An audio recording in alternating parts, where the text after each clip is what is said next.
दक्षिणा नाम के स्वाध्याय में पंचस्तोत्र का चौथा पुष्प विशापहार स्तोत्र के संबंधित प्रश्न उत्तर पर विचार किया जाएगा।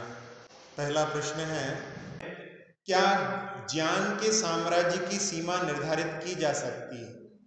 इसके लिए हम लोग जानते हैं कि 3 लोक होते हैं, 3 काल होते हैं और कहते हैं कि भगवान का ज्ञान तीनों लोकों को जानता है, तीनों कालों को जानता है। तो उसमें ऐसा लगता है कि भगवान के ज्ञान में इतनी सामर्थ्य है कि 3 लोक हैं और 3 काल हैं, इसी को जान सकता है। लेकिन यहाँ पर कवि महोदय कह रहे हैं कि नहीं, यदि और भी लोक होते और भी काल होते तो भगवान का ज्ञान उनको भी जो है व्याप्त करने की सामर्थ्य रखता है। इसे उदाहरण के रूप में अपन समझ सकते हैं, जैसे जो फलियां होती हैं, सेम की आदि फलियां होती हैं, उसकी जो बेल फैलती है उसके लिए एक छानी बना देते हैं तो उस पर पूरी पे वो वहाँ पर फैल जाती है। तो उसमें ऐसा लगता है कि अपन ने जितनी छानी बनाई उसको उसने व्याप्त कर लिया। यदि और भी छानी होती तो उसकी बेल और भी आगे फैल जाती। तो यहाँ पर भी इसी प्रकार से कह रहे हैं कि यहाँ पर 3 लोक हैं, 3 काल हैं, इसलिए ज्ञान केवल इसको ही जानता है ऐसा नहीं है। यदि और भी ज्ञेय होते तो उनको भी जानने में समर्थ है ज्ञान। ज्ञान की कोई सीमा नहीं है, ज्ञेय की सीमा है। ज्ञेय जो है 3 काल हैं, 3 लोक हैं। इस प्रकार से वहाँ पर ज्ञान के साम्राज्य की सीमा निर्धारित नहीं की जा सकती।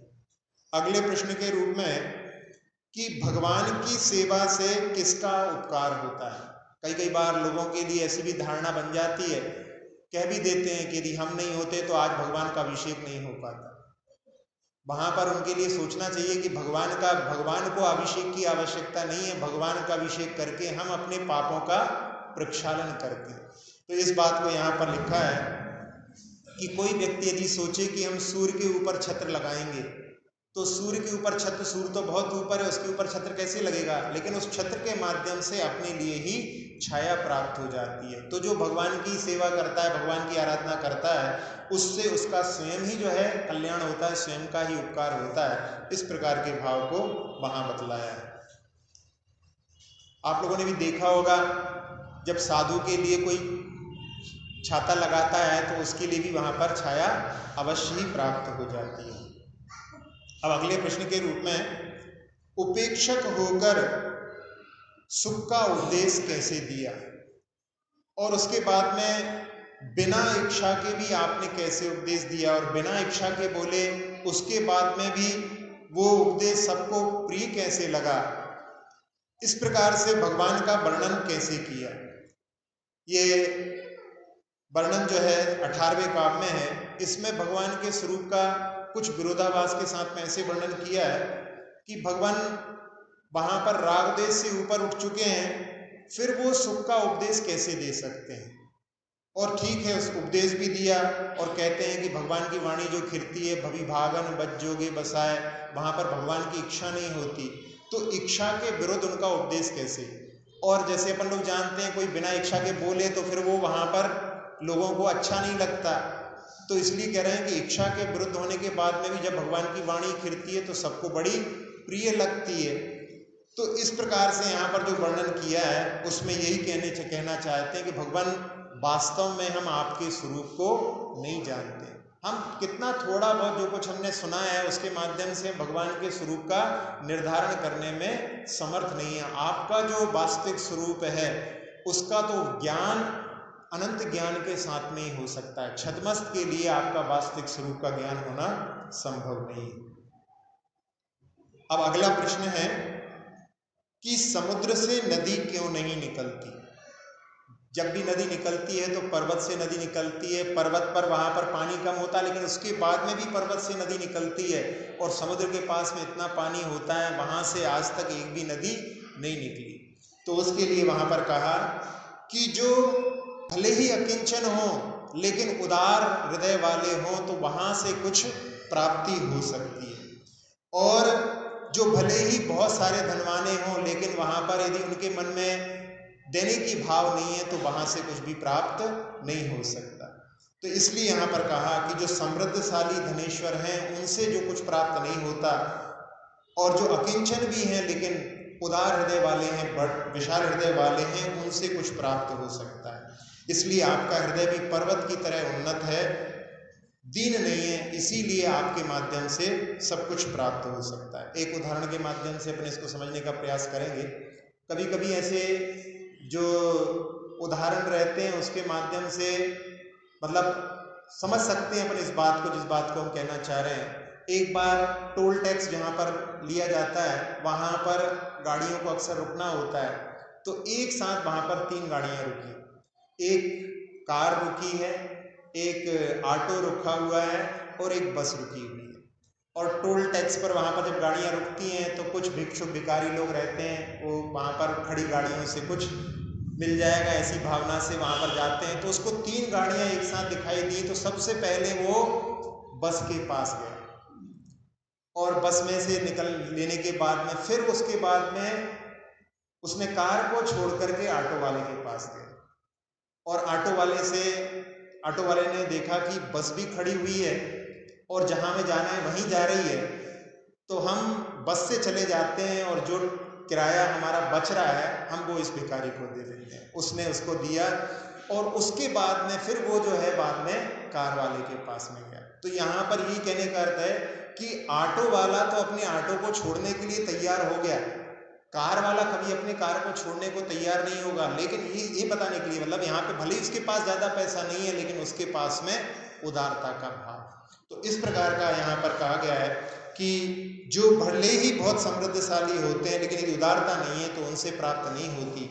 और यहाँ पर जिनके पास में कुछ भी नहीं है, यहाँ पर भगवान के लिए भी कहा कि भगवान के पास में कुछ नहीं है लेकिन भगवान के पास में, वहाँ पर कह रहे हैं अकिंचन होने के बाद में भी जिनकी पास में उदारता है उनके माध्यम से सब कुछ प्राप्त हो जाता है।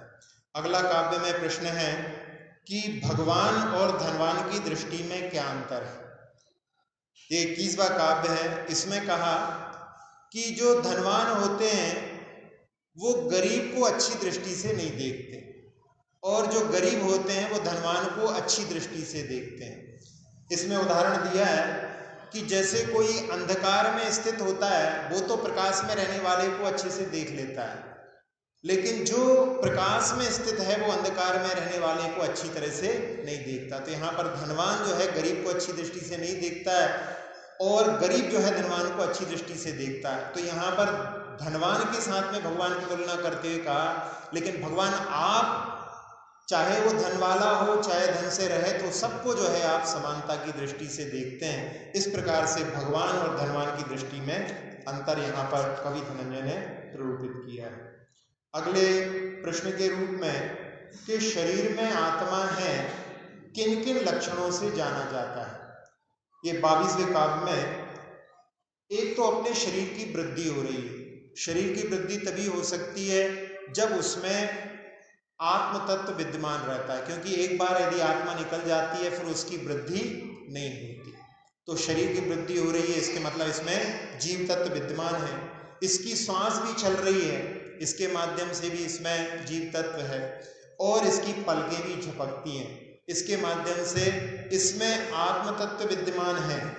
लेकिन फिर भी अपनी आत्मा के अनुभव में व्यक्ति ध्यान ना दे करके 5 इंद्रियों के माध्यम से बाहर के ही विषयों को ग्रहण करता रहता है, अपनी आत्मा की ओर दृष्टि कभी नहीं डालता। तो अपने आत्मा के अनुभव में जो मूढ़ है वो व्यक्ति जिनके पास में सब कुछ जानने वाला ज्ञान है उनको कैसे जान सकता है। जब सब कुछ चीजें यहाँ पर बता रही हैं कि इसमें यहाँ पर जीव है लेकिन फिर भी उसको जानने का प्रयास नहीं कर पाता, तो वास्तव में भगवान को कैसे जान सकता है। तो यहाँ पर भी इस प्रकार से फिर से उन्होंने अपनी यहाँ पर लघुताई प्रकट की है कि भगवान हम आपके स्वरूप को कैसे जान सकते हैं। वैसे एक इसमें कि 11,500 बार अपनी आंखें जो पलकें झपकती हैं दिन भर में, स्वस्थ व्यक्ति की इतनी बार पलक झपकती हैं। अगले प्रश्न के रूप में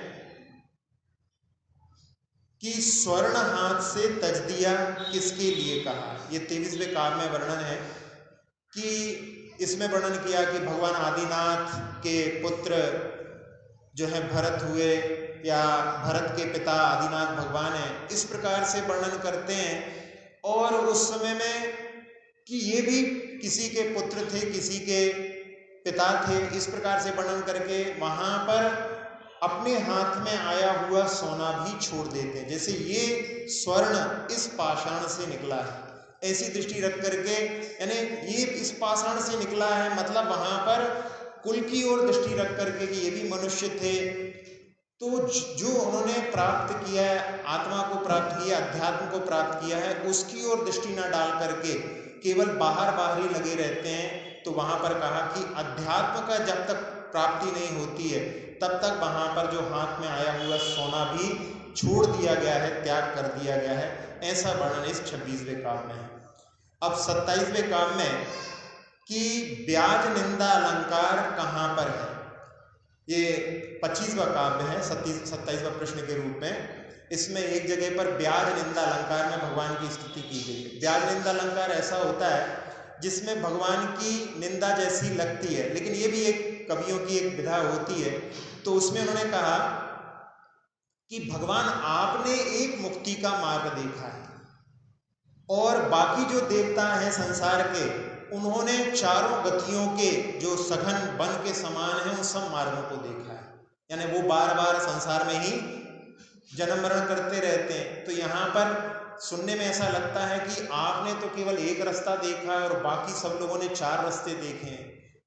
तो उसमें इसीलिए आपने, चूंकि आपने केवल एक ही रास्ता देखा था, इसलिए कभी भी आपने अपनी भुजाओं को गर्व से ऊपर उठा करके नहीं देखा। भगवान की प्रतिमा को देखो तो भगवान के दोनों हाथ नीचे कायुसर मुद्रा में, तो वहां पर स्तुति करते हुए ब्याज निंदा अलंकार में कि आपको अहंकार हो कैसे सकता है, आपने तो केवल एक ही मार्ग देखा था, इसलिए आपने कभी भी अपने गर्व से अपने हाथों को ऊपर नहीं उठाया। तो ये ब्याज निंदा अलंकार में कवि धनंजय ने भगवान की स्तुति की।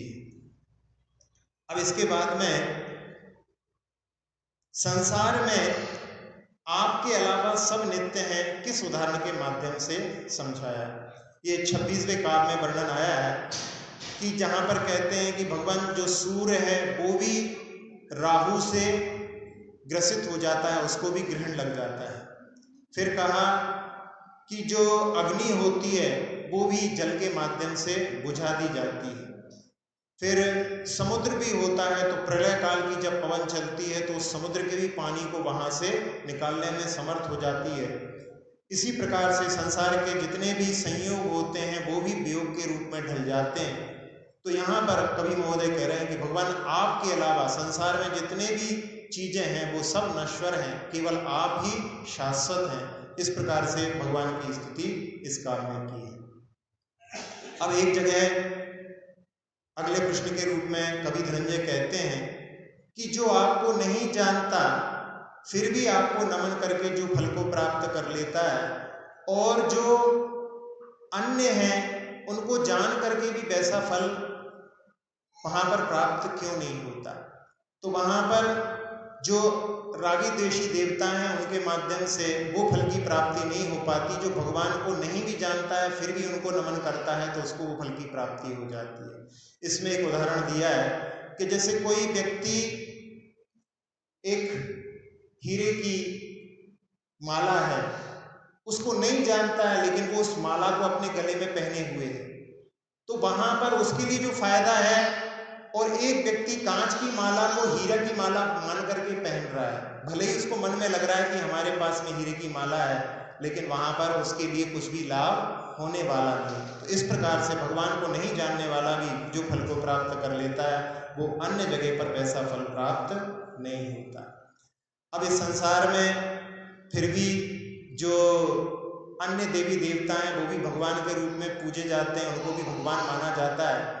तो ये उल्टा व्यवहार क्यों चलता है, उसके लिए कवि धनंजय कहते हैं कि संसार में तो ऐसी रीत है, यहाँ पर ऐसा उल्टा बोला जाता है। उसमें उन्होंने उदाहरण दिए कि जैसे आप लोग भी बोलते हैं, बुंदेलखंड में भी एक कहावत चलती है कि जब घर में कोई चीज समाप्त हो जाती है, कम पड़ जाती है, तो कह देते हैं बड़ा गई। सुना नहीं सुना आप लोगों ने? तो इसी प्रकार से यहाँ पर करें गतस्य दीपस्य ही नंदितत्वम, जब दीपक बुझने लगता है तो उसको कहते हैं कि दीपक बढ़ गया है। वहां पर दीपक बुझ रहा है फिर भी इसको बढ़ना बोलते हैं। मतलब यहाँ पर जो बुंदेलखंड में बोला जाता है वो भी प्राचीन किसी जो है पंक्ति से संबंधित है। और यहाँ पर जब मटका आदि फूट जाता है तो उस समय कहते हैं कि मटके का कल्याण हो गया, यानी वहाँ पर भी उसके लिए अच्छे शब्दों का प्रयोग किया जाता है। तो यहाँ पर कह रहे हैं कि भगवान भले ही वो राग द्वेष से दूषित हो, लेकिन फिर भी उनको संसार में जो अच्छे हृदय वाले हैं वो भी उनके लिए देवता शब्द का प्रयोग कर लेते हैं। भले ही वहाँ पर उनमें देवत्व नहीं है, लेकिन फिर भी उनको संसार में देवत्व कह दिया जाता है। इसके बारे में एक कबीरदास जी का दोहा भी है कि चलती को गाड़ी कहें। गाड़ी जिसको बोला जाता है जो चलती है, जबकि गाड़ी का अर्थ होना चाहिए जो गड़ी हुई है, जो चल नहीं सकती, उसका नाम जो है वहां पर गाड़ी रखते हैं। तो चलती को गाड़ी कहें, असल माल को खोया। जो दूध में से पानी निकल जाता है तो खोआ खोया मावा जो भी रहता है, असल माल को खोया। और रंगी को नारंगी कहें, जो नारंगी होती है उसका सबसे अच्छा रंग होता है, लेकिन फिर भी उसको नारंगी कहा जाता है। तो रंगी को नारंगी कहें, देख कबीरा रोया। तो संसार की ऐसी रीत होती है उस बात को बतलाने के लिए। इसी प्रकार से कुछ शब्द हैं, जैसे बस्ती बोलते हैं। बस्ती, बस्ती जहाँ पर लोग रहते हैं, लेकिन होता क्या है, उस बस्ती में से लोग जो है समय समय पर मृत्यु को प्राप्त हो रहते हैं, वो हमेशा उजड़ती रहती है, उसको बस्ती कहा जाता है। इसी प्रकार से नगर, नगर उसको कहा जाता है जो कि घर से रहित है। घर का अर्थ होता है विश्व, लेकिन जितने भी नगर होते हैं वो सबसे ज्यादा पॉल्यूटेड रहते हैं। तो इस प्रकार से शब्दों को ऐसे रख दिया जाता है जो वहां पर उसके साथ में सार्थक संज्ञा वाले नहीं होते हैं। अगले प्रश्न के रूप में कि भगवान की वाणी नियोग है, किस प्रकार से कहा। ये 30वें काव्य में कहते हैं कि जो चंद्रमा उदय को प्राप्त होता है, उस समय में जब चंद्रमा उदय होता है तो समुद्र में ज्वार भाटे आ जाते हैं। तो यहाँ पर कहा कि चंद्रमा जब उदय को प्राप्त होता है तो मैं समुद्र को भर दूंगा, ऐसा सोच करके वहां पर वो उदय को प्राप्त नहीं होता। इसी प्रकार से भगवान की जो वाणी है वो वहां पर स्वभाव से ही उत्पन्न होती है, वहां पर लोगों का मैं कल्याण कर दूं, इस प्रकार की भावना से वहां पर एक बिना इच्छा के भगवान की वाणी खिलती है। अगले प्रश्न के रूप में कि भगवान के गुणों का अंत कैसे देखा जा सकता है। अब भगवान के जो गुण हैं वो अनंत हैं और उन अनंत गुणों को नहीं देख सकते, तो यहाँ पर कवि महोदय कहते हैं कि भगवान आपके गुण गंभीर हैं, बहुत अच्छे हैं और बहुत प्रकार के हैं। ऐसा कह करके ही उसके अंत को भगवान के गुणों का अंत माना जा सकता है। वास्तव में उनके एक एक गुण को गिन करके कोई भी छद्मस्त गिनने में समर्थ नहीं हो सकता, क्योंकि अनंत का ज्ञान अनंत ज्ञानी को ही हो सकता है। छद्मस्त जो होते हैं उसमें भी अपन देखें, जो मति ज्ञान और शुभ ज्ञान के धारी हैं वो केवल संख्यात को जान सकते हैं। अवधि ज्ञान मन है पर्याय ज्ञानी असंख्यात को भी जान सकते हैं, लेकिन यहाँ पर भगवान के अनंत गुणों को जानना छद्मस्त के बस की बात नहीं है। इस प्रकार से आप बहुत प्रकार के गुणों के धारी हैं, ऐसे ही उसके अंत को अपन देख सकते हैं। इसके अलावा भगवान के गुणों का अंत देखना संभव नहीं। अब अगले प्रश्न के रूप में किस किस प्रकार से अभिमत फल को प्राप्त कर सकते हैं। इस काव्य में जहाँ पर पुत्र बेहोश पड़ा हुआ है और भगवान की स्तुति कर रहे हैं, तो उस समय में वो कहते हैं कि भगवान की स्तुति से भी, भगवान की भक्ति से भी, भगवान के स्मरण से भी, भगवान को नमन करके भी अभिमत फल की प्राप्ति हो सकती है। तो उसमें कवि महोदय कहते हैं कि मैं भगवान आपकी स्तुति भी करता हूँ, भक्ति भी करता हूँ, आपको स्मरण भी करता हूँ और आपके चरणों में नमन भी करता हूँ, मुझे तो किसी भी प्रकार से अभिमत फल को प्राप्त करना है। इसी प्रकार से यहाँ पर इसके अपने अर्थ में देखें, जैसे षटकर्म होते हैं भगवान की, देव पूजा, गुरुपास्ति, स्वाध्याय, संयमस्तपा, दानम, चेति, ग्रस्तानाम, षटकर्माणि कभी कभी, कि दिने दिने। महाराज जी बोलते हैं कि कभी कभी करते हैं, दिने दिने है ना, प्रतिदिन करना चाहिए। अब उसमें इन 6 का नाम लिया है, तो लेकिन कुछ लोग क्या करते हैं, केवल पूजा कर ली, बाकी सब में छुट्टी। तो यहाँ पर कहा कि जब 6 बताए हैं तो 6 के 6 ने हर के माध्यम से वहां पर श्रावक के लिए मुक्ति का मार्ग मिलने के लिए कहा है, तो अपने लिए हर कार्य को करना चाहिए। जैसे यहाँ पर उन्होंने कहा कि मैं आपकी स्तुति भी करता हूँ, आपको नमन भी करता हूँ, आपको स्मरण भी करता हूँ, मुझे तो अभिमत फल की प्राप्ति करना है। अब इसके बाद में कि आपका स्मरण क्यों नहीं कर सकते। यहाँ पर भगवान के जो स्वरूप को जब जानते नहीं है तो फिर उनका स्मरण कैसे हो सकता है। जब जिसके बारे में ज्ञान होगा तभी तो अपन उसके बारे में स्मरण कर सकते हैं। जैसे आपसे ही कहा जाए कि आपके परदादा जिनके नाम भी नहीं सुना है आपने, उनको आप स्मरण करो तो कैसे स्मरण करोगे। उनका मालूम नहीं कि वो लंबे थे कि छोटे थे, मोटे थे कि पतले थे, दाढ़ी रखते थे कि क्लीन शेव वाले थे, टोपी लगाते थे कि पगड़ी बांधते थे।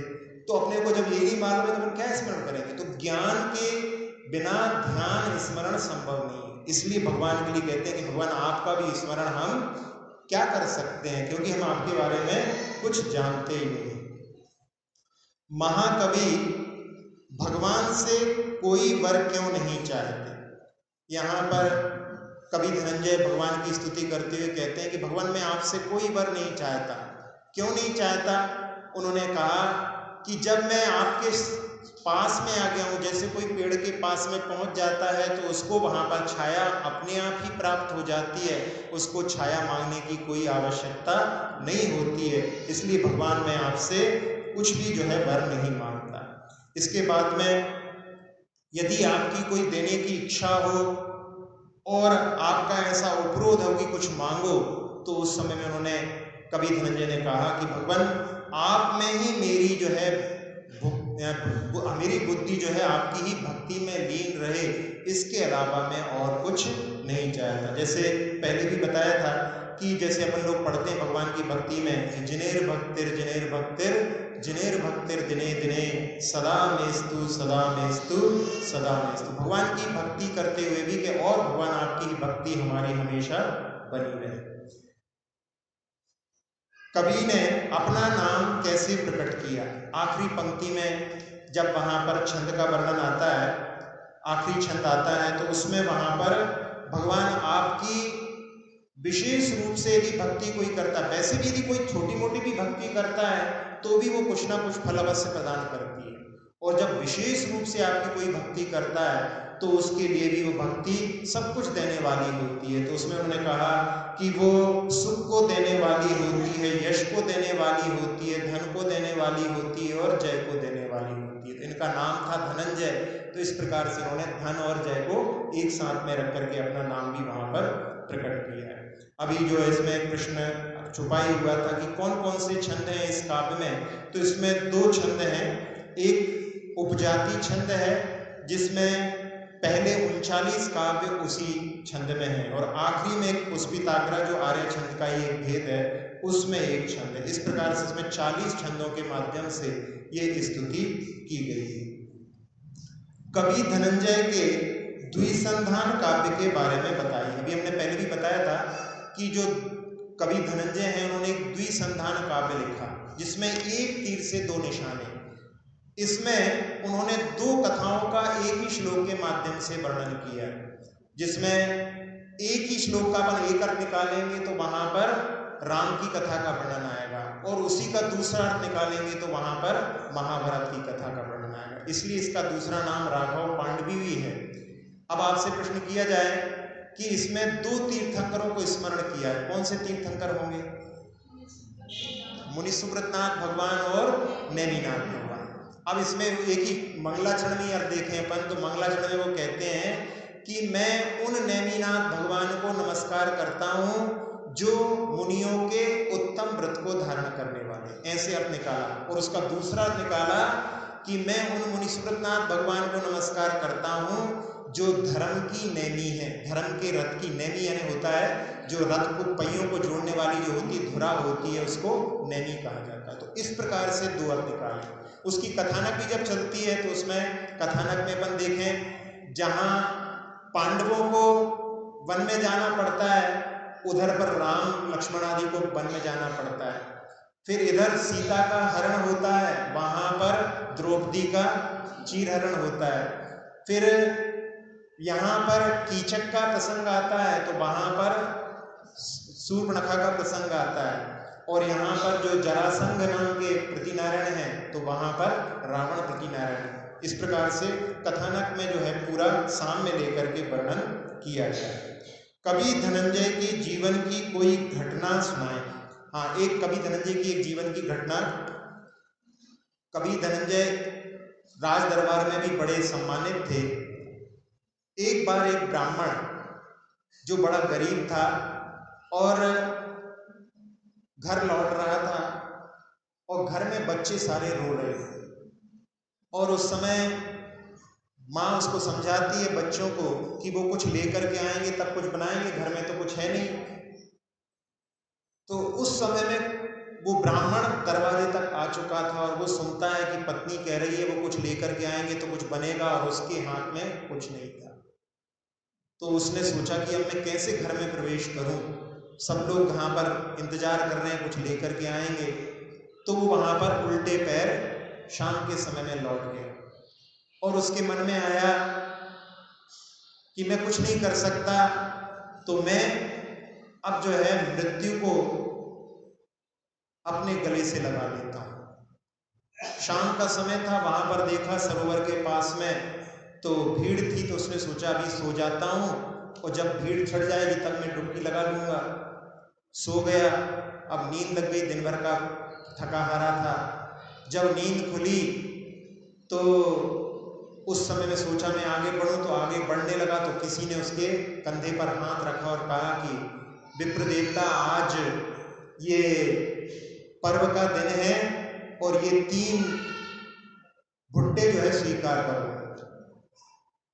तो उसने उन भुट्टों को लिया और सोचा पर्व का दिन है, तो सोचा कि राजा के लिए पर्व के दिन ये भुट्टों को यदि दे दिया जाए तो उनसे कुछ पारितोषिक मिल सकता है।